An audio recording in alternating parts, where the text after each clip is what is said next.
It began as genius and grew to be legend, and has become at long last the most advanced production car on the planet. You've never seen anything like this before. A new Chevrolet Corvette like never before. Never before. A Corvette superb in its engineering and technology and defiant in its performance. You've never felt anything like this before. Feel the performance of the world's first computer-activated manual transmission. Never before.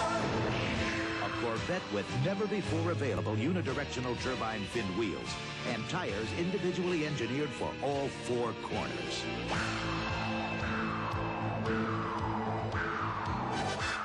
You've never seen anything like this before. Liquid crystal displays, 14 separate instrument readouts, English or metric, all updated 16 times every operating second. You've never heard anything like this before. An available Delco Bose stereo with 4 never-before speakers, separately engineered for sound that's out of this world. Never before. The most advanced production car on the planet is now called Corvette. Chevrolet is taking charge.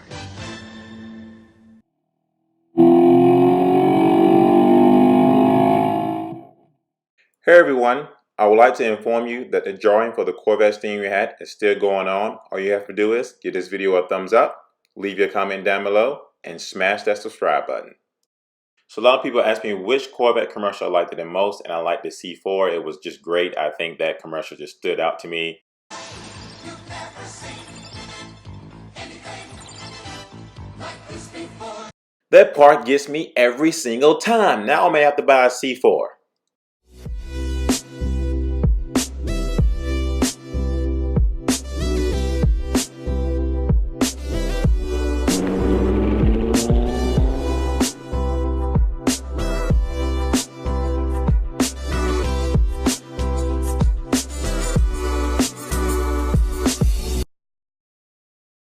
These secrets about the Chevrolet Corvette history you didn't know, results just may shock you. But before I get into the video, I'm actually going on a YouTube tour starting Memorial Day, which is May 27th. I'm kicking it off with a track day at Virginia International Raceway. If you'd like to see me in the C7 Chrome Corvette, definitely come out. All the dates of the tour will be down in the description below. Let's hop into the video.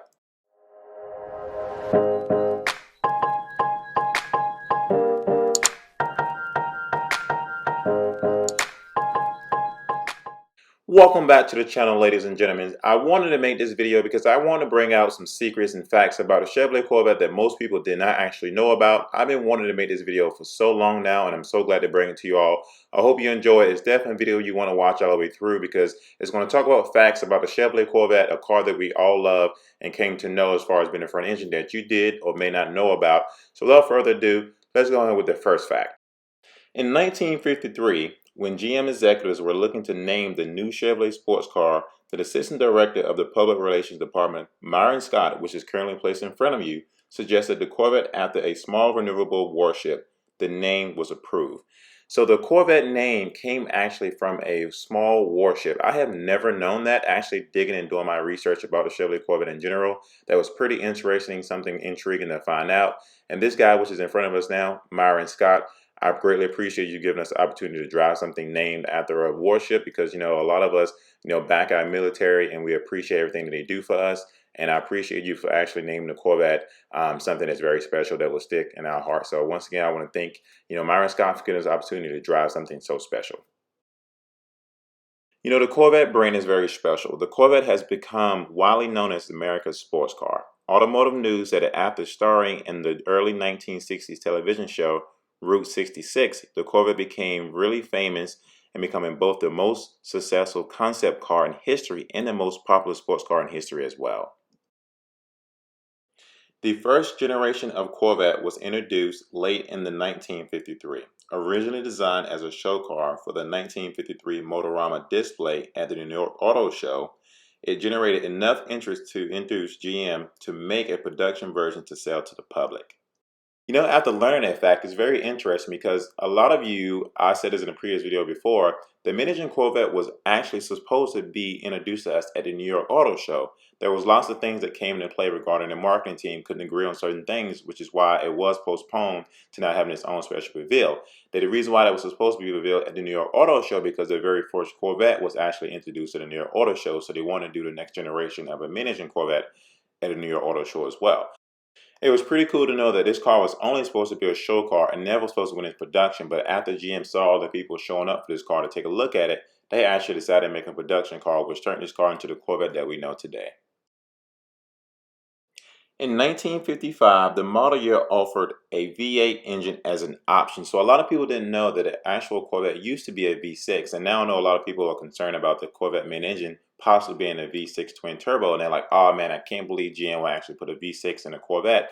Well, in history, it used to be a V6 in the past and they upgraded it to a V8 option, knowing that it would produce better and produce more power, more speed, and everything that the Corvette is known for at this moment in time.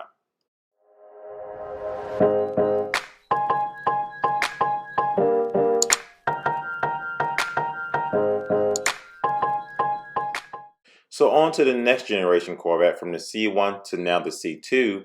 The C2 was the first Corvette that was actually called the Stingray. Now a lot of people thought the first generation Corvette that was ever built was called a Stingray, and that is not the case. In front of us is the C2 Stingray, and the Stingray still applies to the Corvette brand today. As the latest Corvette, considering being the C7, they actually came out with a Stingray name again in 2014. Now sources have been said that the base model C8 mid-engine Corvette will also carry on the Stingray name. That is to be determined. We will find out July 18, 2019. But as of right now, we are unsure if the first model, base model C8 mid-engine Corvette will be considered a Stingray. As a side note, outside of the history part of the Corvette brand, a lot of people are not happy if the C8 mid-engine Corvette will be considered called a Stingray because they no longer consider that being a Corvette. No, a lot of you is probably confused right now. You're probably confused, why do I have this shark in my YouTube video? Like, what does this shark have to do with Corvette history in general? Well, hold that thought.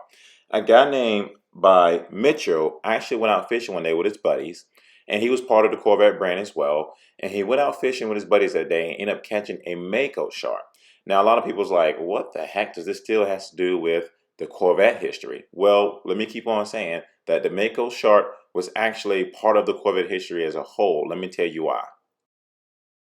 So when Mitchell was out deep sea fishing, like I mentioned earlier, he ended up catching a mako shark, which decided to use that image, that shark, and actually create the C2 Corvette. The C2 Corvette, as you can see in front of us right now, look definitely similar to the mako shark that I just posted in front of you not too long ago. This generation Corvette was actually modeled after the mako shark, which is pretty interesting. I actually did not know that. It's just cool facts to understand and where the Corvette brand came from. And this guy was actually part of the Corvette design team, which he brought that into the Corvette. So it's pretty unique to actually hear that information for sure. So in front of us is one of the Corvette chief engineer. This gentleman did not like the C2 that much. He wasn't fond of the design, but one thing he did not like about a C2 Corvette is the rear split window. He felt like that actually blocked people's rear vision of this car, but Mitchell thought that the split windows would be a great addition to the C2 Corvette. But this man in front of us did not like the C2 Corvette, and the man in front of us right now is named Zora. Zora is a name that is talked about a lot recently because the mid-engine Corvette was something that he wanted to create a long time ago, and GM wasn't excited about it. So now that his passing has came and gone, a lot of people are really excited about naming one of the Corvette brands, pretty much the mid-engine Corvette, after this guy. And that's why now we may end up having a mid-engine Corvette in our hands to go on July 18th. So this here, my friend, is the first generation Corvette Grand Sport that was ever built. Chevrolet came up with this lightweight version of the C2 back in 1962. Concerned about Ford and what they were planning on doing with the Shelby Cobra, GM planned to manufacture 100 Grand Sport Corvettes, but only 5 were actually built. I wanted to throw this picture in there. This picture is part of history as well because obviously Chevrolet built the Corvette Grand Sport to compete with the Shelby Cobra, and this is exactly what that Shelby Cobra looked like. And GM hoped that the Grand Sport would be great as, if not better than, the Shelby Cobra back in 1962. With General Motors decided not to build 100 Corvette Grand Sports, they only built 5 of these bad boys, 001 to 005. They are all being held by private owners as we speak. Amongst those 5, they are all still running. And these are the most valuable Corvettes in the world today. So not the first generation Corvette, not the second generation Corvette as just the base model, but the C2 Corvette Grand Sport is the most valuable Corvette in the world today. I want to show something to y'all that's pretty cool. This poster actually came with my C7 Corvette when I bought it brand new back in 2017.